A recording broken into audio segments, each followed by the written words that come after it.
bienvenue sur Carcassonne Online. Préparez vos papilles. Aujourd'hui, nous partons à la découverte des trésors gourmands en plongeant directement dans le terroir au doigt. En épluchant tout ça, une évidence saute aux yeux. La diversité étourdissante des cépages de cette région, c'est pas qu'une simple question de goût. Ah ben non, c'est clair, c'est une véritable bataille climatique de chaque instant. Exactement. Et l'objectif de notre exploration express aujourd'hui, c'est de décoder comment l'Aude réussit ce tour de force, de faire cohabiter autant de profils aromatiques différents sur un même territoire. C'est le point de départ incontournable. En fait, pour comprendre une telle abondance, il faut vraiment observer la topographie. La région fonctionne un peu comme un gigantesque amphithéâtre naturel qui est coincé entre les massifs montagneux et la mer. Ouais, un relief super accidenté. Voilà. Et ce relief très particulier canalise et accélère des vents redoutables, notamment le fameux cerce. Ah, le cerce. On a souvent tendance à le voir comme une simple nuisance, genre un courant d'air capricieux, mais la mécanique derrière est fascinante. Absolument.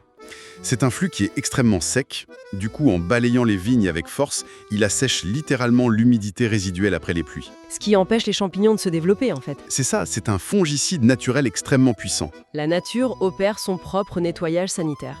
Ça limite considérablement le besoin d'intervention humaine. Et cette combinaison d'un climat sain et d'une géologie hyper fracturée, ça a donné naissance à une exception juridique remarquable, l'IJP Pays d'Oc. L'indication géographique protégée, oui. Tout à fait. Contrairement aux AOC traditionnels qui imposent des règles très strictes, ce label offre une liberté quasi totale. Les vignerons ont le droit de cultiver, écoute bien, pas moins de 58 cépages différents. 58. Ça donne le vertige, surtout quand on connaît la rigidité habituelle du droit viticole chez nous. C'est immense, ouais. Mais cette liberté n'aurait aucun sens si les sols ne suivaient pas derrière. Sur à peine quelques kilomètres, on passe de sable très fin et salin sur la côte, parfait pour des vins blancs très tendus, à des coteaux argilo-calcaires extrêmement arides dans les terres. Et ces sols pauvres vont stresser la vigne juste ce qu'il faut pour concentrer les arômes, tu vois. Ça donne des rouges d'une grande profondeur. En fait, cette mosaïque crée une ligne de fracture très nette, un duel entre l'influence de la Méditerranée et celle de l'Atlantique. Le fameux choc des titans. Exactement. À l'est, dans les zones comme les Corbières, Fitou ou la Clappe, c'est le climat méditerranéen qui dicte sa loi. Il fait tellement chaud qu'il faut des cépages capables de résister à la sécheresse. Le Carignan y est roi. J'ai lu que sur le cru Boutnac, il est récolté exclusivement à la main, non ? Ouais, parce que le système de taille en gobelet de ces très vieilles vignes ne permet tout simplement pas le passage des machines. C'est du travail d'orfèvre. Et avec la syrah et le grenache, on obtient des vins denses, avec de grosses notes de garrigue, de thym, de romarin. Alors qu'à l'ouest, dès qu'on s'approche de la Malépère, on bascule sous une influence nettement océanique. L'air se charge d'humidité atlantique, les températures s'adoucissent, et là le paysage change complètement. On y cultive du merlot, du cabernet franc. Et c'est là que ça devient un vrai casse-tête. Prends l'appellation Cabardès. Légalement, ils sont obligés d'assembler ces cépages atlantiques avec des cépages strictement méditerranéens. C'est presque une hérésie dans le monde classique du vin. Une hérésie apparente, oui, mais ça s'explique par une anomalie géographique.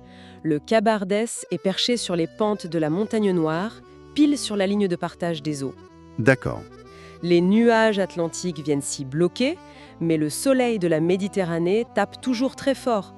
Donc, pour équilibrer la puissance alcooleuse du Sud, les vignerons ont dû utiliser la structure acide de l'Atlantique. Le résultat est juste d'une complexité rare. C'est fou. Mais ironiquement, c'est l'imprévisibilité de ce même climat au doigt qui a donné naissance à la bulle blanche la plus célèbre du coin. L'histoire du moine de l'abbaye de Saint-Hilaire en 1531, c'est pas juste du folklore. Ah, ça non. L'invention de la blanquette de Limoux repose sur une mécanique biologique précise dictée par les hivers rudes de la région. C'est passionnant. Le cépage local, le mosaque, était mis en bouteille en plein hiver. Le froid brutal endort les levures et stoppe la fermentation nette. Mais au retour du printemps, boum! La chaleur réveille les levures dans la bouteille, elles consomment le sucre, libèrent du gaz carbonique qui reste piégé sous le bouchon, et voilà. Le moine a accidentellement inventé la méthode ancestrale bien avant Dom Pérignon. Cette découverte fortuite, ça illustre bien la dynamique de l'Aude. C'est pas un musée figé. Transformer un accident climatique en une méthode mondialement reconnue, ça montre que l'innovation est dans leur ADN. En fin de compte, lire une étiquette de vin au doigt, c'est un peu comme déchiffrer des coordonnées GPS climatiques, quoi. Ça nous dit de quel côté de la crête la vigne a grandi, si elle a pris l'humidité de l'océan ou la sécheresse du Cers. C'est une véritable cartographie liquide. Mais tu vois, cette précision soulève une grosse question pour l'avenir. C'est-à-dire? Avec le changement climatique qui brouille complètement ses frontières et intensifie les sécheresses, cet équilibre millénaire est vraiment menacé aujourd'hui. Comment la région va-t-elle devoir réinventer l'utilisation de son arsenal de 58 cépages pour survivre dans les décennies à venir? Ça, c'est le vrai défi.